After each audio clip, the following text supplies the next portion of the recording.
Live and direct from the Cox Cable Metro 23 studios, it's the inaugural episode of Mass Transit. Tonight's hosts are Bruce Nelson and Brad Everett. Hey, looking sharp tonight there, Bruce. Thank you, Brad. Thank you, Brad. I just brought a t-shirt. Well, it's a nice denim jacket, though. Well, thank you very much. It's very quality. Thank you very much. How you doing? Good, good. Yourself? I'm all right, all things considered. Yeah, yeah. True. All right, all right. You know, this is, again, our first episode of Mass Transit. Our focus here is to bring you quality, and I mean quality, not quantity, but quality. Quality. Omaha-based entertainment to the Metro 23 viewing audience. We're going to feature poets, musicians, and people off the street. But quality people off the street. Quality, talented people off the street. Probably not your standard drunk or gutter slime. Unless they can juggle chainsaws or something like that. Hey, they could probably do that too. If you're drunk and can juggle chainsaws, give us a call. Put you on the show. You bet. Well, we do have a great show in store for you tonight. We got Matt Mason. He's going to be here to read us some poetry. Oh, that's cool. That's cool. We also have some sketches that have been done by the Mass Transit Players, so wow. you know that's quality. That's nothing but top-notch stuff from them. I can smell the prime from here. You bet. Before we get started, I'd like to thank everyone for watching and everyone who's helped prepare the show and everyone who's out there in the studio being a volunteer and getting things done for it tonight. Yeah. Yep. You know, Brad, we might have to talk just a little bit more because we're just a little bit light on material tonight. Well, so Bruce, I haven't seen you around here for a while. What have you been up to lately? Well, up until recently, I had a ranch in the Sandhills. That's nice. I had a bunch of fancy cars, and I had millions in Enron stock. So that's pretty much why I'm here doing this, for nothing. For nothing, yeah. I've been working on my collection of sculpted monkeys out of soap. Really? And where'd you pick up that skill? Carnies. Carnies. I was raised by carnies. I love carnies. They smell great. They're good folk. They are. Good folk. All right, well, once again, we're featuring Matt Mason tonight and also some skits from the Mass Transit Players. In fact, here's one right now.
Hi there. Welcome to Straight Talk, live from the Betty Ford Center.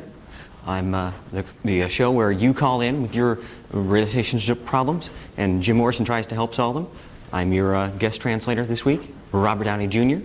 So without any further ado, let's bring out the Lizard King himself, Mr. Jim Morrison.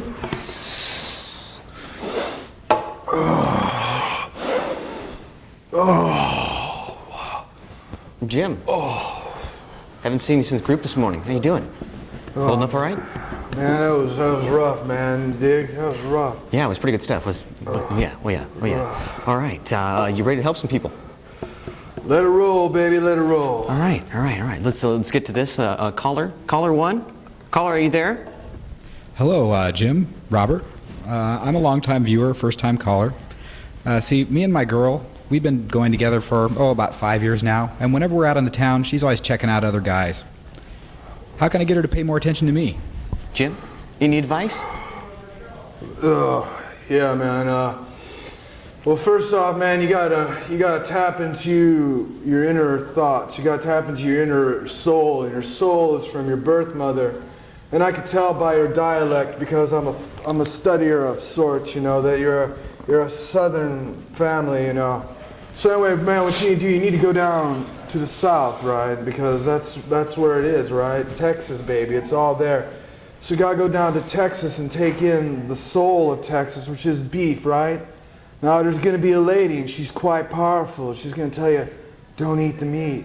But she's wrong. She's wrong. Eat the meat, brother, and read the good word that comes out of Texas, you know. That's all I got.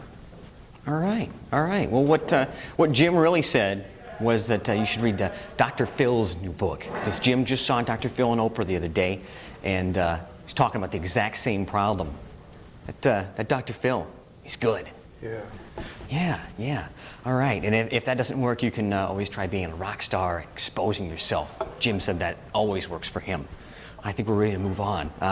Caller two, you there? Yeah, I was a Doors groupie back in '67. And Jim. Okay. It would seem we got disconnected in that call. And hey, Jim. Yeah. Wish somebody else could clean my mistakes while I'm asleep. Of course, that would mean finding my way to my own bed. All right, time for another caller? I think we have time? Yeah, we got time for one more. Okay, caller, you're on the air. Hi, Jim. Hi, Elton John. I'm Robert Downey Jr., not Elton John. Sure you are. I've seen your video. I was just acting. That was just a video. Whatever, Elton. Caller, what's your problem? Sometimes my boyfriend and I, when we're being intimate, he starts making monkey noises, then curls up in a ball and starts to cry like a wounded camel. Oh, that's interesting. Yeah. That is interesting. Oh, it's so hot in here. Monkey noises. Monkey noises, yeah. Yeah, what you need to do is tap into the monkey in him, man. You know, and tap into the monkey in yourself. Because if you've ever made love to a monkey, you understand what it means to be in touch, in tune with nature. Are you in tune with nature, brothers and sisters out there in TV land? Are you in it? Are these transmissions going into your brain? Are you catching what I'm talking about? Okay, so anyway, about the... Okay, caller, I really wasn't able to pick up any of that stuff for any translation here, but I can give you this. Stay away from drugs. All right, that's been this installment of Straight Talk, live from the Betty Ford Center with Jim Morrison. I'm Robert Downey Jr. Stay tuned next week when Andy Dick's going to be here, and he's going to talk about why everything he touches dies. All right, stay tuned. Jim? And welcome back to Mass Transit, television for the ADD afflicted. Right now we've got some entertainment from Matt Mason. He's a local poet. For people who are not familiar with Matt, he's a regular at many of the city's poetry slams, and he's also an avid organizer of readings. Please welcome to the show, Matt Mason. Thank you. This is a very personal poem about something very close to me.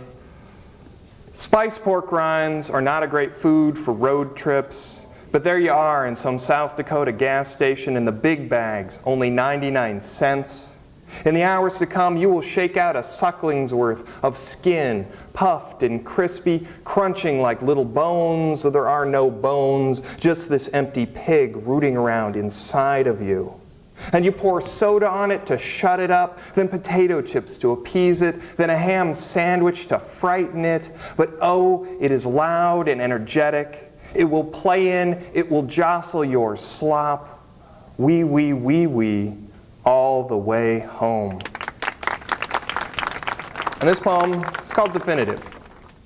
Herb and Helen's divorce became fact last month, and Herb's okay, though he drinks more, talks less, forgets to answer the phone sometimes. And you know why this happened, don't you? Because of same-sex civil unions in Vermont. But of course it makes sense. Of course marriages rust and break. Of course I'm in my 30s and still single. It's not my fault. It's same-sex civil unions in Vermont. And there's this bird in the tree outside my apartment, and every time I walk past, the bastard dive bombs to peck the back of my head. This never happened before same-sex civil unions in Vermont. They say America is losing the bluefin tuna and that whales were making a comeback until same-sex civil unions in Vermont.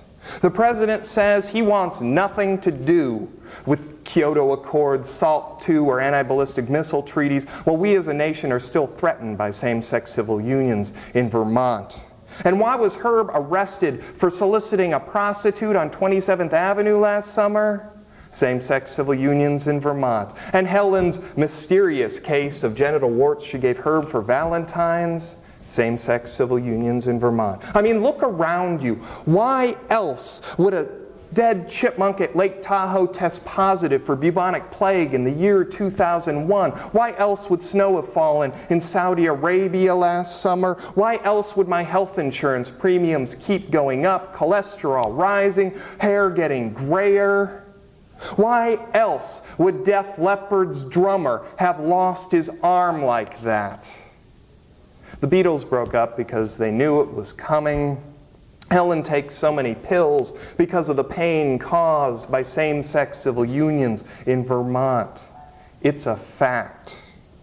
Herb says Helen turned into a controlling bitch, and that can only be from same-sex civil unions in Vermont. Helen says Herb wanted rougher and rougher sex, and we don't need to ask why. Some days I have a hard time just getting up and going to work. Some days I find myself staring across a hot street at tight pants. Some days my thoughts seem dirty. Some days sometimes God tests me because there are same-sex civil unions in Vermont. This poem starts with a quote by Irvine, California, city manager Paul Brady, who said, "Firing 43 shots into an animal occurs to me to be unusual. Nonviolent resistance and a cow." Cops put how many bullets into the side of a runaway cow? How many shots per stomach is that? I mean, maybe she was armed or pumped on growth hormones. Maybe the cops just needed to vent their aggression on something. And what was a cow doing on the San Diego freeway anyway? Who was she in such a hurry to visit? Couldn't she figure out how to flag a cab or hitchhike? Or did she just get sick of the same old world of grass, manure, and barn, like others who become dangerous when they can't sit in their predetermined niche? Martyrs speak all languages, I suppose.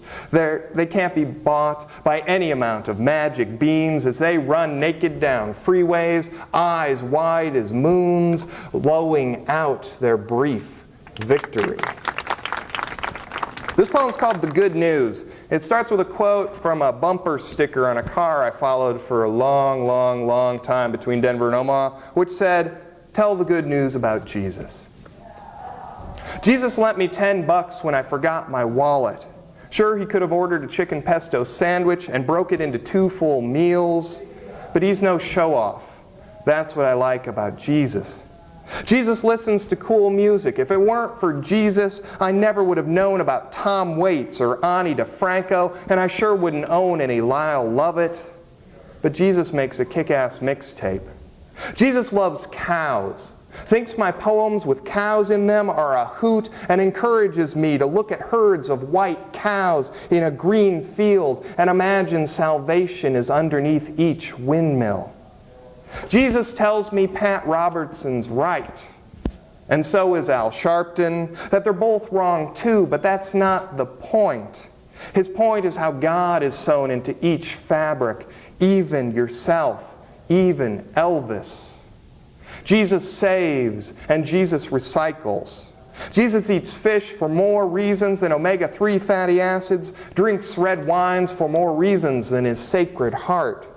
Jesus doesn't dress like the medieval paintings with the gold hats and the Mr. T rosaries. Sure, he can clean up nice, but Jesus likes blue jeans. Jesus honks me off sometimes with his honesty, but it's not like he's ever wrong. Jesus makes a killer Chianti, but refuses to turn water into Diet Coke for me. What's the difference, he asks. Jesus acts real serious when someone asks him to bring them up to heaven. Jesus says they should get their kumbaya-yas off by putting on some overalls and hammering in the morning. May as well make heaven bigger, not just your egos. Jesus digs the "how does Jesus eat M&Ms" joke. He won't do it at a party, but he did do it once when just the two of us were watching cartoons. Jesus wants me to tell you he loves you. Jesus also wants you to stop doing that thing. Jesus tells me I'm saved, then he laughs real loud. Jesus makes me nervous when he does that. Thank you. Why, sure. How have you been lately? I have been stellar and wonderful and, warm with the milk of human kindness. All right. So Something like that. keep him busy then. Definitely. That milk ain't cheap. No, sir. No, sir. You've published several chapbooks. I have 5 chapbooks out. What a chapbook is a cheap, small book. They're available at a number of bookstores in the area. Okay. The latest one is Coffee and Astronomy, and this is a modern take on some of the passages from the Old Testament. Actually, that's a blessing and a curse. That's a blessing and a curse. Oops. And also its follow-up, the sequel, A Still Small Voice. Okay. This one's just mostly performance pieces with some Nebraska-centered poems also. Okay. Now, your first couple of books are mainly about cows. Cows, definitely. And that seemed to get quite a bit of attention. Oddly enough, it did. I went to graduate school in California, and so here's a kid from Nebraska at a table full of Californians, and I bring in a poem one day about, it had cows in it, and there are all these Californians like, oh, he's from Nebraska, he writes about cows. So to this day, anything in the paper about a cow escaping from a slaughterhouse, a cow, jumping a farmer and taking his wallet, anything like that, they'll clip out and send to me. So it makes for some good material. A never-ending bountiful. Pretty much. There's a lot of cow stories in the news if you look hard enough. Are you a fan of dairy products? I am lactose tolerant. So All right. behold the power of cheese, all that. Good stuff. Cheese is good. If I was going to write poems, and I just really don't because my spelling's so horrible. But if I was going to write poems, I'd write poems about cheese. That's a good call. The latest poem I've been working on the past week is it's all about love and cheese. Wow. Really? Timely. Like a lusting love for cheese, or No, love and cheese. Two separate things. Put them together, not that way, but put them together, and you got something real. Wow. Good. Very good. This card tells me that I'm supposed to ask you about the poetry menu. You should, because it's the best, most comprehensive free resource of poetry readings in the area. No, this is an online and an email listing of local readings. Yeah, you can either go to the website at poetrymenu.com, or you can email me. The email's on the poetry menu. And there's a weekly list that goes out. Otherwise, when I started this, I thought it'd be the easiest thing to keep it going, because there's 2 poetry readings a month in Omaha. But it turns out there's about 7 or 8 regular readings, either weekly or monthly. There's featured readings. There's 3 different slams that happen here in town. There's a lot going on. What are some big hot spots for readings or slams? Some of the best are the Dubliner, Stage Right, Borders Books, the Omaha Healing Arts Center, the 13th Street Coffee, the Omaha History Center, course, I suppose I could it's go to all the over. website and check it out. That would be easier. Which is, again, Poetrymenu.com. poetrymenu.com. All right. All right. Well, what's next on your schedule? Next on my schedule, actually, me and several other poets are opening at the Green Mill in Chicago. Wow. In March. The Green Mill is the place where the Poetry Slam was born, the first place it ever happened. And so it's kind of nice. We're going to be the opening act out there in Chicago. I've also got just a number of, I run a open mic at Stage Right every other Monday, pretty much, and a lot of other things. Now a slam's different than a reading. Yeah. What's the main difference for people who might not know? The difference is a slam is competitive poetry, where you start with 10 people reading, and then there are judges in the audience who give everybody a score. So you better read a good poem, and you better present it well if you want to go to the next round. Because then you go to the next round, then hopefully on to the final round, where it's usually just 2 or 3 people. And the audience is really involved in, if they think you're great, they should yell their heads off. All right. Competitive poetry. Yeah. Great. Well, Matt, you stick around with us for the end of the show? I can do that. All right. Is there cheese? We might have some cheese. Cheese plate? We'll check the mouse traps in the corner. All right. Stick around with us. More mass transit coming up after this. Normally, the lives of Cowtown's high rollers are hidden behind very large walls, but we have a high vantage point and a big zoom lens. Now, starring Gloria Gloris as Gabriel San Luis Marcus, French Bread as Jacques Bordeaux, Wendy Pines as Josie Scoop Davis, Karma Electric as Princess Domingo, Teddy Bender as Jerry Mander, Gerhard Unker as Running Man, and the voices of many others as many other characters. Welcome to Millard Avenue. Welcome to my home. I think you'll find it's one of the nicest homes in West Omaha. Please make yourself comfortable. Not that comfortable. I see someone invited the press. Is this going to be the top story in your little scandal sheet? Perhaps, Mr. Bordeaux, perhaps. We'll see how the evening's festivities play out. Sometimes you upper crust types bore me silly. If that is the case, why don't you just run along, little girl? Little girl, huh? Don't forget, Mr. Bordeaux, I'm the only one who knows about your secret addiction to beet juice. Hush up, you little tramp, or I'll give you something to write about. I'll bet you would, Mr. B. I'll bet you would.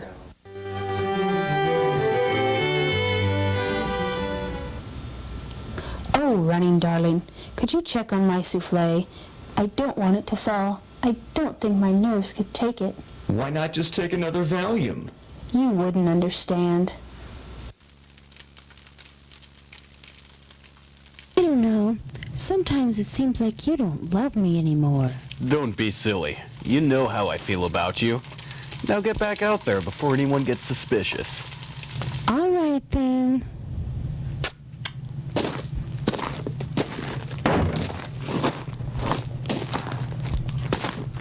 Oh, Running Man, there you are. I have been, how do you say, looking you all over? You mean looking all over for me? Yes, that too. Funny I should run into you here. Well, hosting a dinner party is a lot of work. Gabriel has her hands full, so I thought I'd help out. It is awfully hot in here. It is a kitchen. You know, Running Man, since I've come into the room, it has certainly gotten much hotter, no? Sure. Since the death of my husband from accidental poisoning, I am so lonely. I can relate. I feel empty inside since Mariah Carey lost her recording contract. Maybe we can comfort each other? My place, Tuesday. Bring a bottle of red wine. I can't.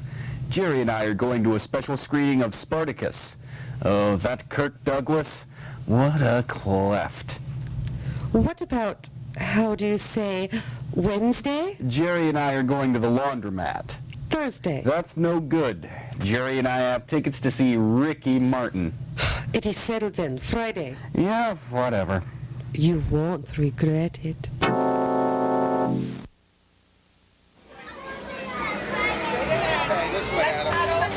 Thank you all for coming. No, Jake, you must stay. Gabrielle commands it.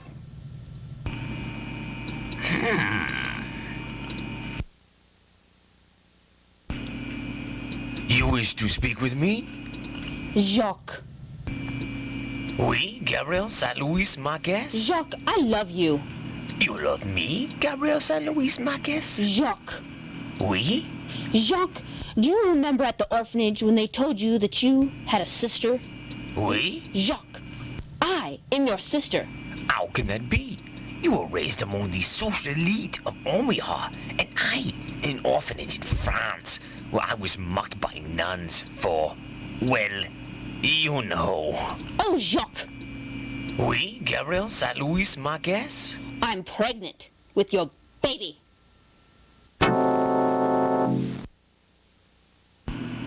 Tune in next time when George Jones guest stars on Millard Avenue. All right, from the cast and crew of Mass Transit.